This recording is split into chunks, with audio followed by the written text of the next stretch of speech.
Question देखते हैं अपन।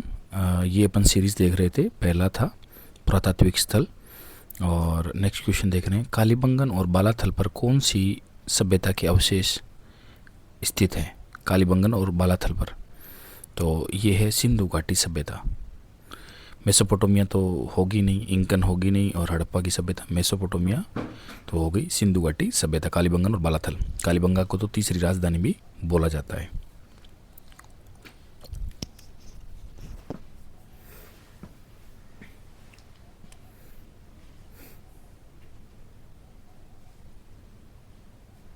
और यहाँ तांबे की चूड़ियाँ जो मिली थी उसके कारण इसको कालीबंगा कहा गया। सुनियोजित ढंग से इस नगर को बसाया गया था।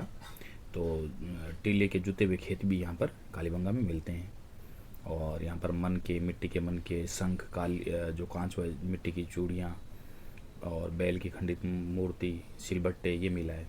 यहाँ से प्राप्त मोहरें, उनसे पता चला है कि ये सभ्यता, जो यहाँ से मोहरें मिली है उससे ये लगता है कि ये मेसोपोटामिया की मोहरें हैं।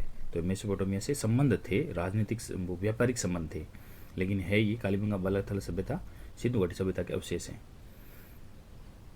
नेक्स्ट है कालीबंगा सभ्यता पर वर्तमान समय में 3 टीले भी मिले हैं अभी लास्ट में। KL-B1 पश्चिम में छोटा, KL-B2 मध्य में बड़ा, और KL-B3 पूर्व में सबसे छोटा। और ये मूर्तियाँ जो मिली है, तांबे और औजार की मूर्तियाँ, अंकित मोहरें मिली है, तोलने के बाट, बर्तन, आभूषण, ये सब कुछ मिले हैं। दूर किला, खिलौने।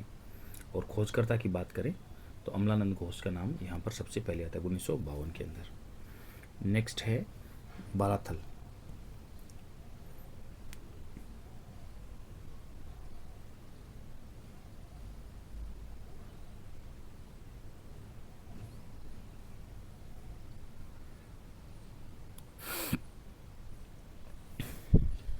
इसे सिंधु सभ्यता का एक महत्वपूर्ण केंद्र कहा गया है। तो कालीबंगा सभ्यता को सिंधु सभ्यता का महत्वपूर्ण केंद्र कहा गया है। उत्तर हड़प्पाकालीन सभ्यता के अवशेष भी मिले हैं। और नेक्स्ट है 1950-53 के अंदर कालीबंगा का उत्खनन कार्य, जिस पुरातत्व ने ज़्यादा योगदान दिया, प्रमुख योगदान किसने दिया? प्रकाश में सबसे पहले लाने का ये दयाराम साहनी है। कालीबंगा को सबसे पहले सामने कौन लाया? दयाराम साहनी। आगे है निम्नलिखित में से कौन सा एक कालीबंगा सभ्यता से संबंधित नहीं है?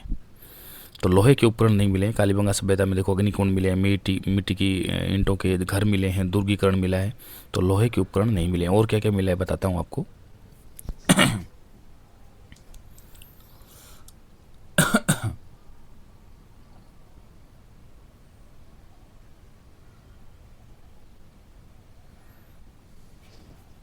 नेक्स्ट क्वेश्चन है निम्नलिखित में से किसके साक्ष्य कालीबंगा के पुरास्थल के उत्खनन प्राप्त नहीं हुए?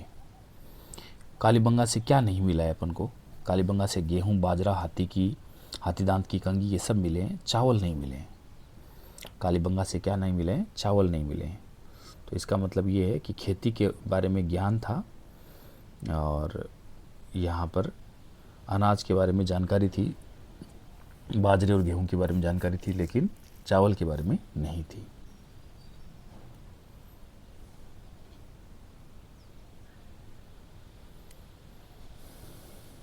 कौन से मिले हैं कालीबंगा के अंदर? चना, सरसों, बाजरा, गेहूं, ये सभी साक्ष्य मिले हैं। फसल उगाने के साक्ष्य काफ़ी मिले हैं।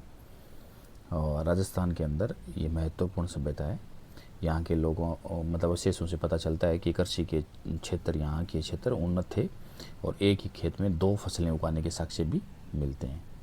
तो बड़ा इंपॉर्टेंट है। निम्नलिखित में से कौन कालीबंगा पुरातात्विक स्थल की खुदाई में बीबी लाल के सहयोगी नहीं है?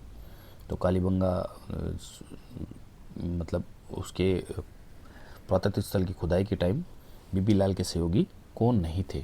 तो M Srivastava, SP Jain, MD खरे, ये सब लोग थे। A त्रिपाठी नहीं थे। ये घग्गर नदी के किनारे सभ्यता है, और खोज अमलानंद घोष ने की थी 52 के अंदर। लेकिन बाद के अंदर अमलानंद की खोज करने के बाद में भारतीय पुरातत्व ISI जो सर्वेक्षण नई दिल्ली द्वारा बीबी लाल, जिसको ब्रजवासी लाल बोलते हैं, बीबी छेन की डेथ हो गई थी। BK थापर, बालकृष्ण थापर, जिनको 60-61 में 1969 तक किया। इस कार्य में कौन सहयोगी थे? MD खरे, KM श्रीवास्तव, SP जैन रहे, लेकिन ए त्रिपाठी नहीं थे। नेक्स्ट क्वेश्चन है, किस सभ्यता में अच्छी विकसित प्राचीर किलेबंदी के अवशेष मिले? किले के अवशेष इसी मिले हैं सिर्फ कालीबंगा के अंदर, दुर्ग और किले के। दो टीले मिले हैं, जिससे टीले पश्चिम भाग में एक दुर्गनुमा, दूसरे टीले में बिना दुर्ग का घर है। दोनों बस्तियों को अलग अलग, इसका मतलब एक में शाही परिवार रहता था, एक में लोग रहते थे, और अलग अलग सुरक्षात्मक कच्ची ईंटों की बनी दीवारें से सुरक्षित किया गया था। पूर्व का टीला जनता का निवास था, जबकि पश्चिम का टीला दुर्ग पर बना था, राजा का निवास था। नेक्स्ट है, निम्नलिखित में से कौन सा कथन कालीबंगा सभ्यता के लिए सही नहीं है? कालीबंगा से ऊंट की हड्डियों के साक्ष्य मिले हैं, बिल्कुल मिले हैं। प्रथम अंकित किए गए भूकंप के साक्ष्य मिले हैं, बिल्कुल मिले हैं। और कालीबंगा की खोज एक इतालवी इंडोलॉजिस्ट लुइगी पियो टेस्टोरी ने बिल्कुल नहीं की। प्राक हड़प्पा अग्निवेदियों के साक्ष्य मिले हैं, बिल्कुल मिले हैं। तो तीसरा नंबर गलत हो गया। इस सभ्यता की सबसे पहले जानकारी देने वाले श्रेय इटली निवासी जो कि इस सभ्यता की खोज घोष ने की है। तो ये इतालवी लुइगी पी टेस्टोरी यहाँ पर इटली निवासी है। ये सभ्यता की सबसे पहले जानकारी दी थी, लेकिन खोज नहीं की।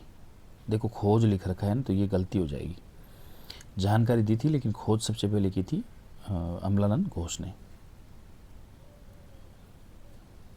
यहाँ से आंसर हो जाएगा अपना 5 आंसर हो जाएगा। कालीबंगा 5 स्तरों में किया गया है। आगे है, निम्नलिखित में से के उत्खनन कार्य का उत्तरदायित्व संभाला। तो उत्तरदायित्व देखो भारतीय पुरातात्विक सर्वेक्षण जो है वही संभालेगा, नई दिल्ली। और नेक्स्ट है, 7 अग्निवेदिकाओं का पंक्ति कहाँ प्राप्त हुई है? कालीबंगा से, सीधी सी बात है। 7 अग्निवेदिकाएं, फर्श पर जो अलंकृत ईंटों का प्रयोग, लकड़ी की नाली, बेलनाकार तंदूर, भूकंप के साक्ष्य, युगल समाधि, स्वास्तिक चिन्ह, अंडाकार कुआं, ऊंट की अस्थियां, धूप में पकी ईंटों के समान। नेक्स्ट है, 61 और 69 की अवधि के दौरान निम्न में से कौन सा पुरातात्विक वेदता कालीबंगा के उत्खनन से संबंधित नहीं है? संबंधित नहीं है पूछ रखा है। अग्रवाल नहीं है, देखो बीबी लाल है, बीके थापर है, एमडी खरे है, और रत्नचंद्र अग्रवाल, ये आहाड़ सभ्यता से संबंधित है। 1 नंबर जो है वो आहाड़ सभ्यता से संबंधित है। अभी अपन ने देखा भी था, तो एसपी जैन, ये सारे के सारे उसमें थे।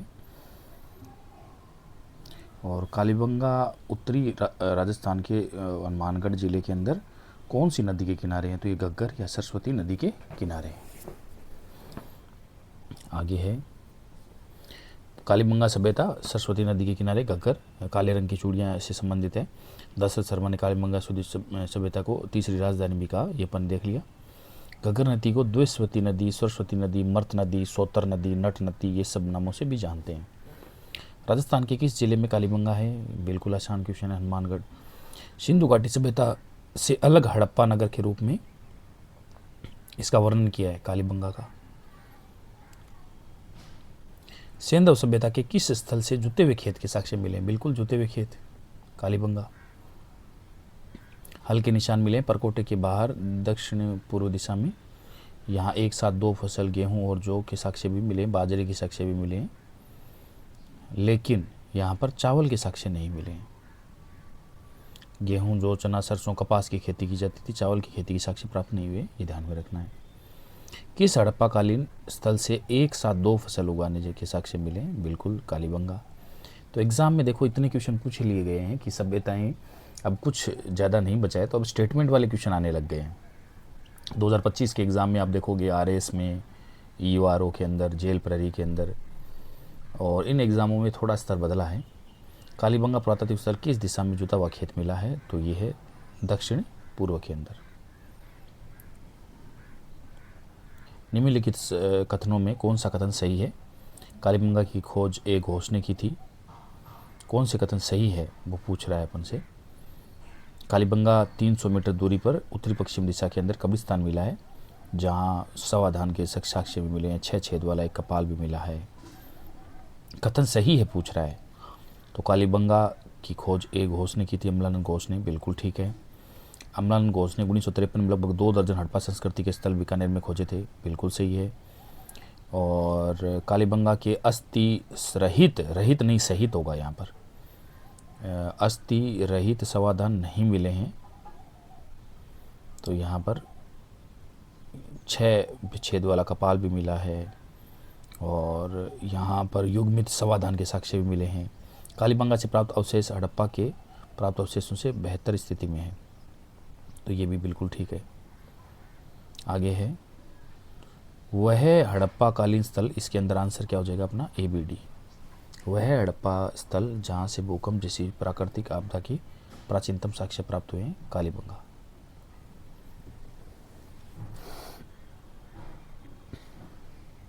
इस सभ्यता के लुप्त होने का कारण भी भूकंप ही मानते हैं या कोई प्राकृतिक और आपदा।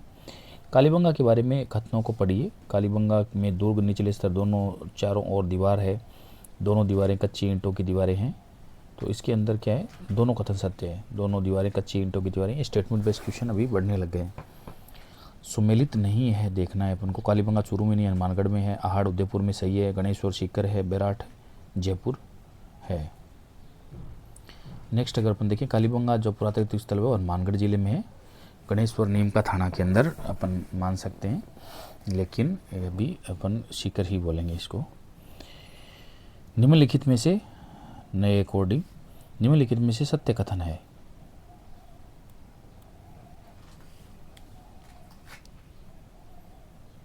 तो समाज के लोगों को बेचो।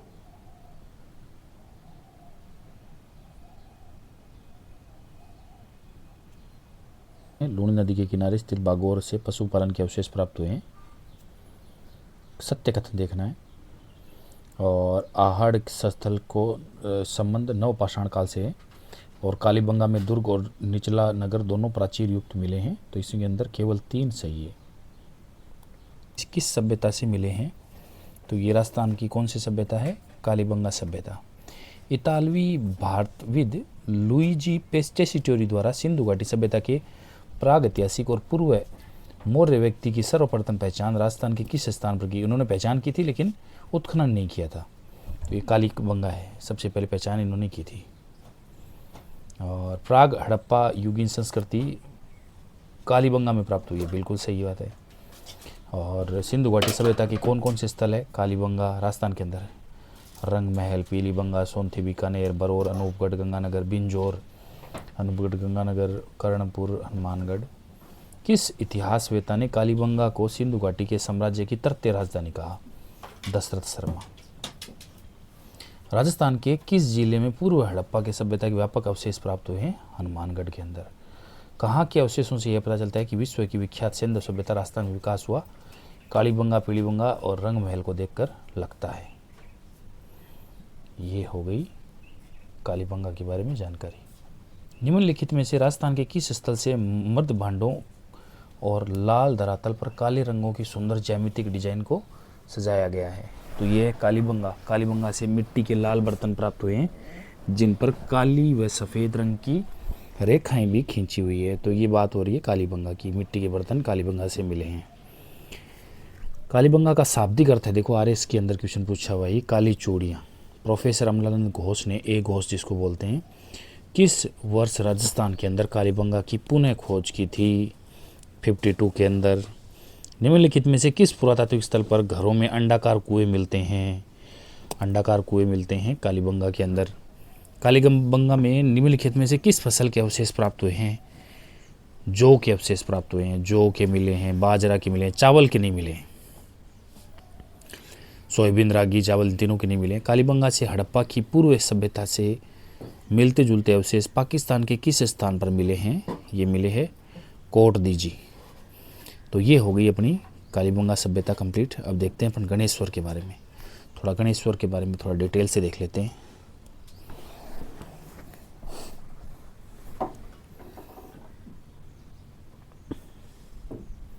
का ताम्र का नदी कौन सी है? कांतली। बड़ा इंपॉर्टेंट है। 2800 ईसा पूर्व रतन चंद्र अग्रवाल के निर्देशन में ये काम हुआ, उत्खनन।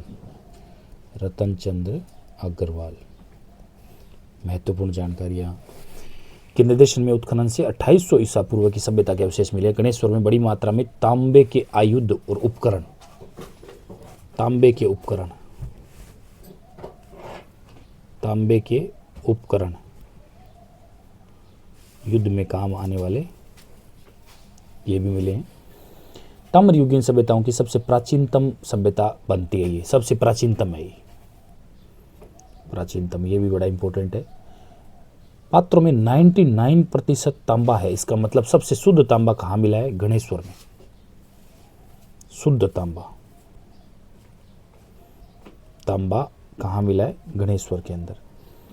और प्रचुर मात्रा है यहाँ तांबे की, इस वजह से भी मिला है। यहाँ काले नीले रंग से सजाए हुए मिट्टी के कृष्ण जो कृपशव वर्णी जो पात्र है वो भी मिले हैं। गणेश्वर को भारत की ताम्र सभ्यताओं की जननी कहा जाता है। किसकी जननी? ताम्र सभ्यताओं की जननी कहा जाता है। ताम्र सभ्यताओं की जननी कहा जाता है। ताम्रयुगीन सभ्यताओं की जननी माना जा सकता है। किसको माना जा सकता है? गणेश्वर को अपन ने ये डिस्कस कर लिया। ताम्रयुगीन संस्कृति माना जा सकता है। कहते हैं कि व्याख्या है, गणेश्वर सभ्यता अपन ने डिस्कस कर लिया। नीम का थाना कांतली नदी के किनारे विकसित हुई।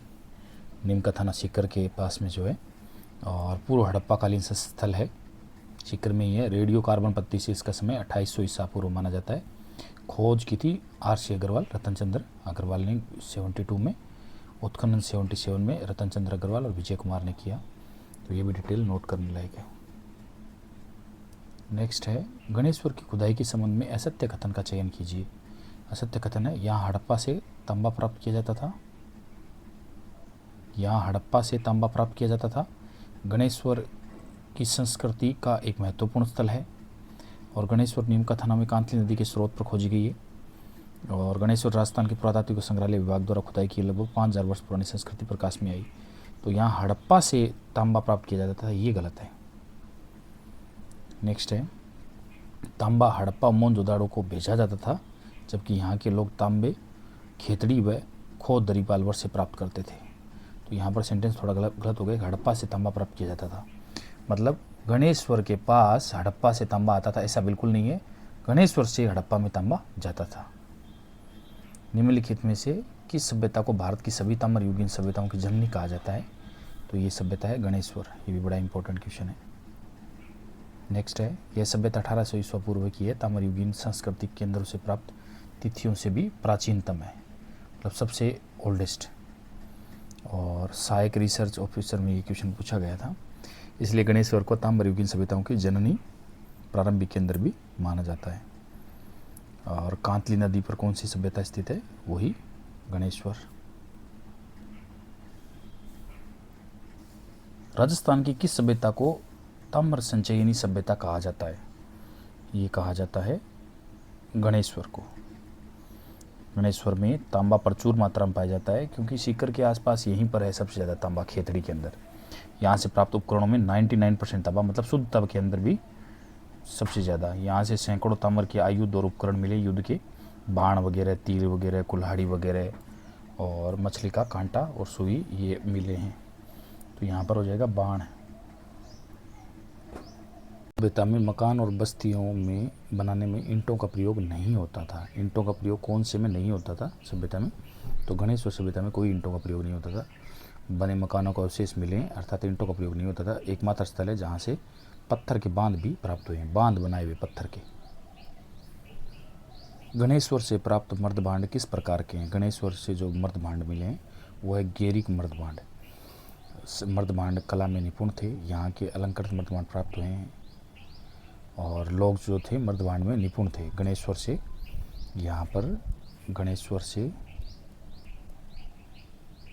प्राप्त मर्दभांड गेरिक मर्दभांड कहलाते हैं। गणेश्वर के टीले के रूप में, गणेश्वर के टीले के मुख्य रूप से संबंधित है गणेश्वर के टीले, और इसमें होगा ताम्र संस्कृति से मुख्य रूप से संबंधित है। महत्वपूर्ण स्थल है ताम्र संस्कृति से। गणेश्वर सभ्यता का उत्खनन किसके निर्देशन में हुआ? ये R.C. अग्रवाल, रतन चंद्र अग्रवाल, ये ध्यान में रखना है। प्राग ऐतिहासिक काल में प्रचुर मात्रा में ताम्र कहाँ पाया गया? प्रचुर मात्रा में गणेश्वर के अंदर पाया गया, बहुत इंपॉर्टेंट है। गणेश्वर सभ्यता का किस नदी के किनारे उद्भव हुआ? तो ये कांतली नदी, सीकर के नीम का थाना। प्राचीन गणेश्वर सभ्यता के अवशेष प्राप्त हुए हैं नीमका थाना से, श्रीगंगानगर से, पलसाना से, रींगत से, तो ये नीमका थाना हो जाएगा। अब देखते हैं आहड़ सभ्यता। आहड़ सभ्यता के बारे में थोड़ा सा अपन डिटेल में मालूम कर लेते हैं। आहड़ सभ्यता के बारे में बेसिक पॉइंट्स के बारे में जानकारी देता हूँ।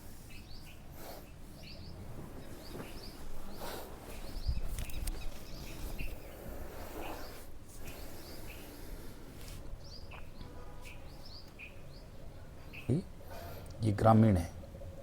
दूसरी बात ये है कि आहड़ सभ्यता उदयपुर के अंदर है। कहाँ पर? उदयपुर के अंदर। और आहड़, उदयपुर, गिलुंड, राजसमंद, बालाथल, वल्लभनगर, उदयपुर, ओजियाना, भीलवाड़ा और मारमी, रासमी, चित्तौड़, ये आसपास ही में सारे आयड़ बेड़च नदी के किनारे हैं ये।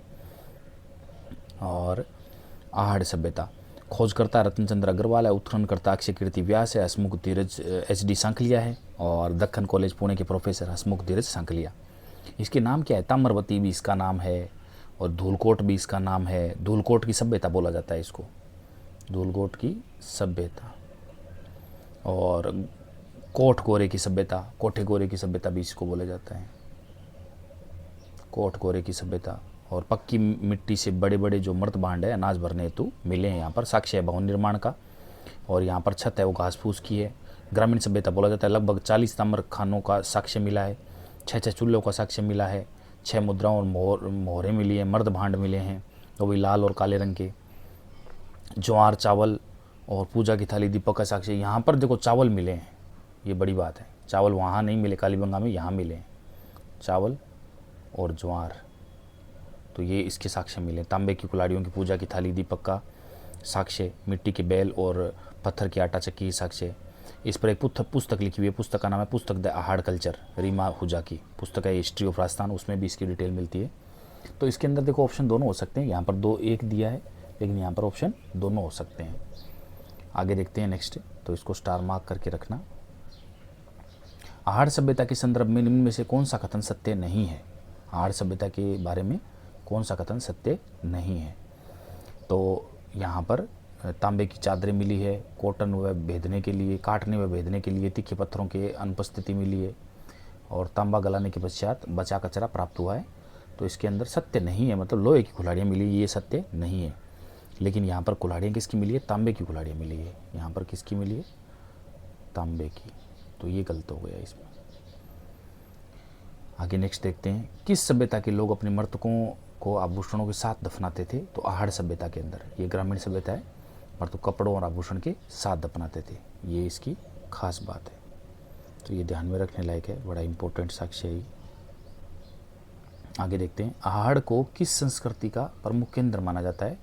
लाल काले मर्दभांड, बिल्कुल सही है। अभी अपन ने बात की थी, लाल और काले मर्दभांड यहाँ पर मिलते हैं और लाल काले मर्दभांड की वजह से थोड़ी फेमस है।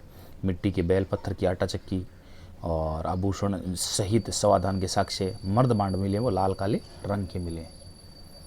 और आहड़ में खुदाई के बाद 4000 वर्ष पुरानी ताम्र पाषाण युगीन संस्कृति की खोज की गई थी, जिसे नामक एक टीले के नीचे दबा दिया था। तो एक टीला, उस टीले का नाम क्या था? धूलकोट, इसलिए देखो धूलकोट भी सही है। राजस्थान की बनास संस्कृति संबंध है नव पाषाण काल से, मध्य पाषाण, पूरा पाषाण से, तो ये गलत है। यहाँ पर होता ताम्र पाषाण। कौन सी? ताम्र पाषाण। इसको ताम्रवती नगरी भी बोला जाता है।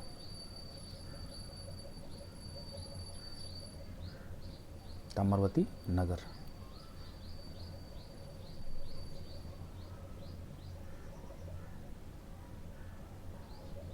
सभ्यता बनास, बेड़च और वागन, गंभीरी और कोठारी नदियों के तटों के घाटियों में फैली हुई है। तो ये है आहड़ सभ्यता। आहड़ सभ्यता का उत्खनन कार्य 1953 में सर्वप्रथम अक्षय कीर्ति व्यास के निर्देशन में हुआ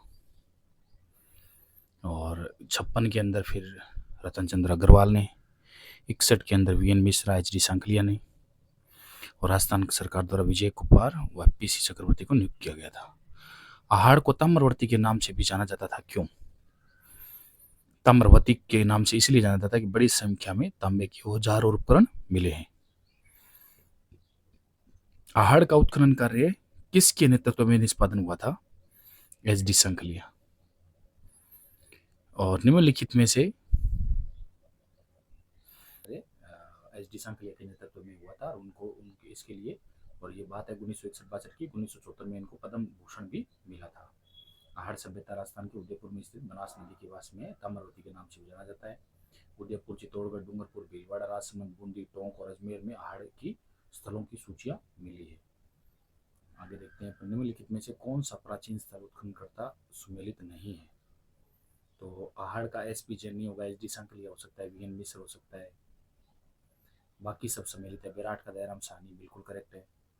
कालीबंगा अमलान घोष बिल्कुल करेक्ट है। बागोर वी एन मिश्रा बिल्कुल करेक्ट है। आहड़ का यहाँ पर H D Sankalia, V N Mishra हो सकता है।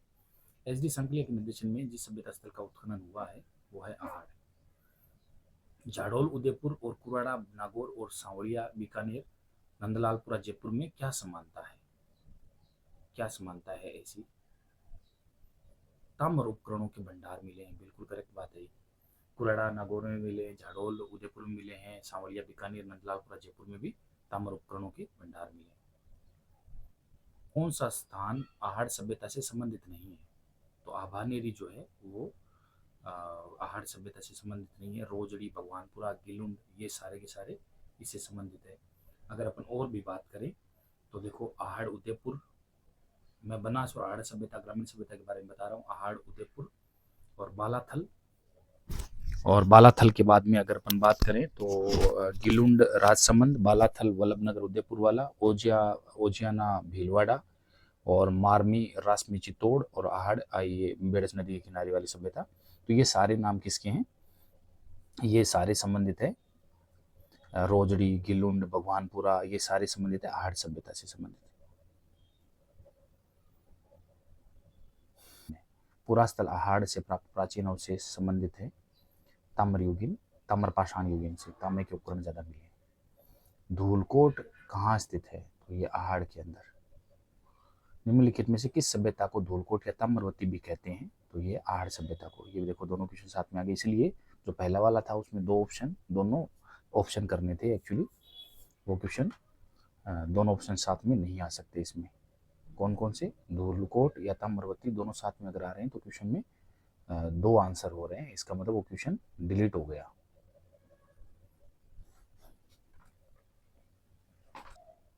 आहड़ संस्कृति के अलग अलग नाम है। ताम्रवती नगरी भी बोला जाता है आहड़ संस्कृति को। प्राचीन शिलालेखों के आधार पर अघाटपुर बोला जाता है। धूलकोट बोला जाता है स्थानीय नाम। मर्तकों का टीला, महासतियों का टीला, ये भी बोला जाता है। निम्नलिखित में से किस संस्कृति को बनास संस्कृति भी कहा जाता है? तो आहड़ संस्कृति को बनास संस्कृति कहा जाता है। बनास क्षेत्र है क्योंकि बनास, गंभीरी, बेड़च और कोठारी, ये सारी नदियां यहाँ पर बहती है। बनास सभ्यता भी कहा जाता है क्योंकि नदी के प्रवाह क्षेत्र में आहड़ सभ्यता के कई स्थल है। बालाथल, गिलुंड, ओजियाना सारे मौजूद है। कौन सा पुरातात्विक स्थल ताम्रवती के नाम से जाना जाता है? बिल्कुल वही आहड़।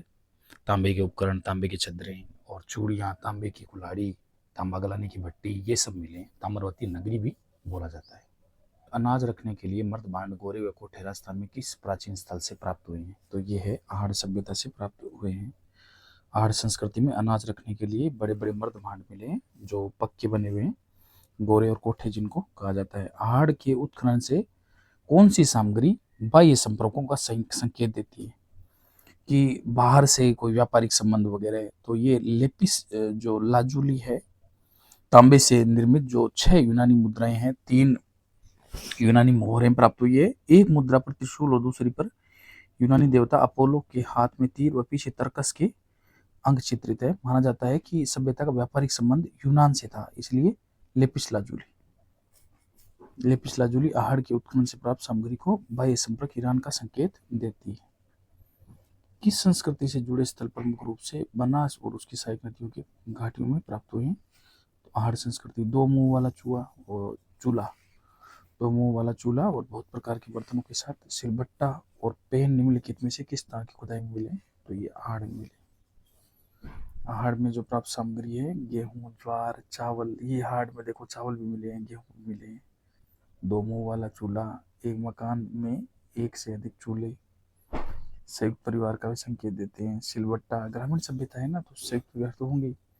बिना हत्थे का जलपात्र, सुराही नुमा, कपड़े की छपाई के लिए लकड़ी के टप्पे, नारी की खंडित मूर्ति, तोल बाट के माप के साक्ष्य।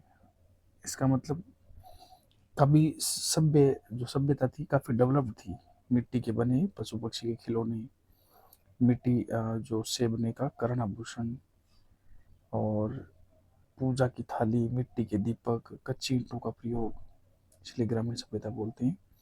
दीवारों और नींवों की मजबूती के लिए क्वार्ट्ज का प्रयोग, टेराकोटा और वर्षभ आकृति, टेराकोटा मतलब मिट्टी को पकाकर जो बनाए हुए बर्तन, बनासियन बुल, ये बुल भी मिला है यहाँ पर, तो ये साक्ष्य है। निम्नलिखित में से कौन सा कथन सही है? तो गणेश्वर एक उत्खनन स्थल नहीं है, ये गलत हो गया। विराट एक ग्राम्य संस्कृति का केंद्र था, ये भी गलत हो गया, शहरी था। कालीबंगा लो युगीन संस्कृति का उदाहरण था, बिल्कुल गलत हो गया ये।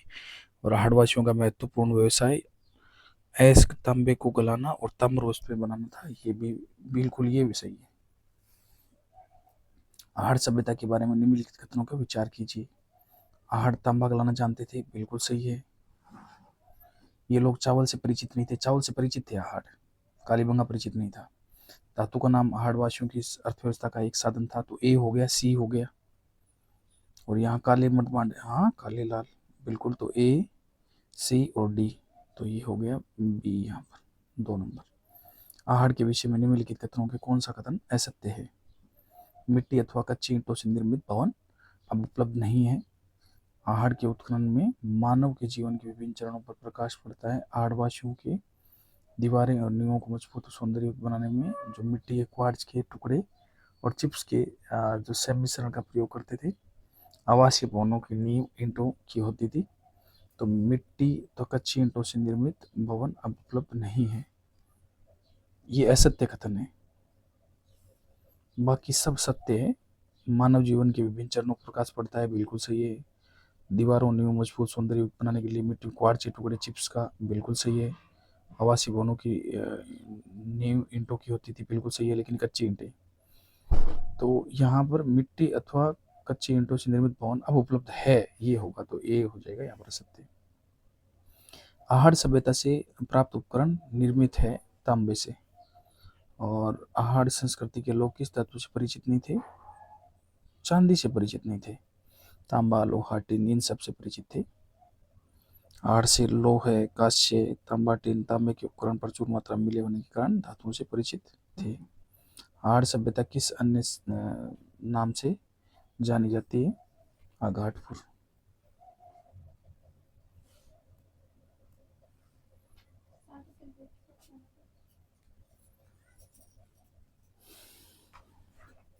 ले तेरी साड़ी ले।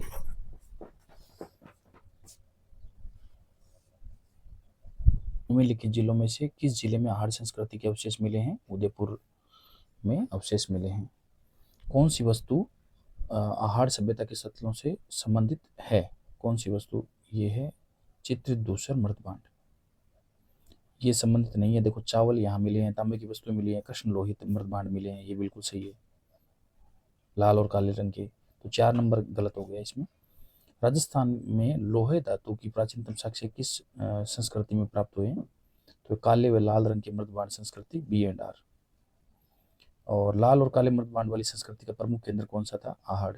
लाल और काले, आहड़ में लाल और काले मृतभांड अधिक मात्रा में मिले हैं। और फसलों के उस समुच्चय की चिन्हित कीजिए जिसकी समस्त फसलें आहड़ संस्कृति से प्राप्त हुई है। तो जौ, बाजरा, चावल तीनों मिले हैं। अगर तुम पटवार 2025 में सफल होना चाहते हो तो सुनो, ये तुम्हारे लिए है। अगर तुम अपनी तैयारी और तेज करने की सोच रहे हो और क्वेश्चन से जूझ रहे हो, सोच रहे हो क्या मैं कर सकता हूं? जवाब है हाँ, बिल्कुल कर सकते हो। मूमल की फ्री टेस्ट सीरीज के साथ सक्सेस बस एक कदम दूर है। सोचो, 15 एक्सपर्ट मॉडल पेपर्स, हर एक पेपर असली एग्जाम एक्सपीरियंस देने के लिए डिजाइन्ड। राजस्थान के जनरल नॉलेज से लेकर लॉजिकल रीजनिंग तक सब कुछ है हमारे पास। अपने परफॉर्मेंस को ट्रैक करो हमारे स्मार्ट टूल्स के साथ और अपनी हर गलती को सीखने का मौका बनाओ। 2005 से हजारों स्टूडेंट्स ने मूमल पर भरोसा किया है, अब तुम्हारी बारी है। मूमल एडुटेक ऐप आज ही डाउनलोड करो और अपने ड्रीम जॉब की तरफ पहला कदम बढ़ाओ, क्योंकि सही गाइडेंस के साथ तुम्हारी मेहनत रंग लाएगी। मूमल, जहां सपने हकीकत बनते हैं।